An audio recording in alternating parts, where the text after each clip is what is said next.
I swear this is true. The first question, and I did it all, and apparently I did this for days, but the first question they asked me, you know when they do the thing, you see it on the TV all the time, do you know who you are, George? Do you know who you are? And apparently, I said, the first thing I said when I woke up was, they said, do you know who you are? And I said, King of the World? Right. Apparently that's really true.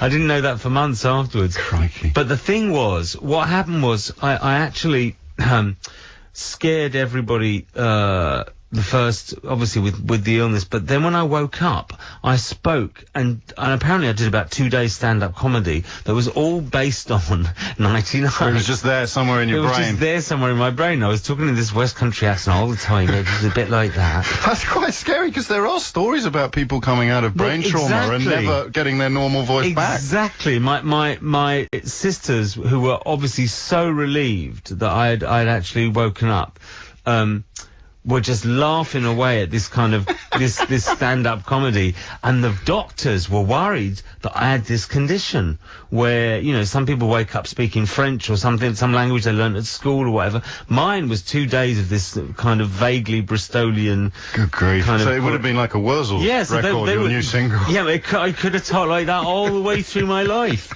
But there's nothing wrong for our listeners in the West Country. There's nothing wrong with talking like that. There's nothing wrong with it at all. Unless you've talked like this for the previous 40-odd years of your life. Yeah, exactly. But genuinely, the doctors were worried that I had this condition, and I was just kind of not quite conscious enough to know what I was doing. And my sisters were laughing their heads off, with relief, obviously. But the doctors are sitting there going, oh my God, he's got that thing. He's got that, you know, he's got brain damage, you know.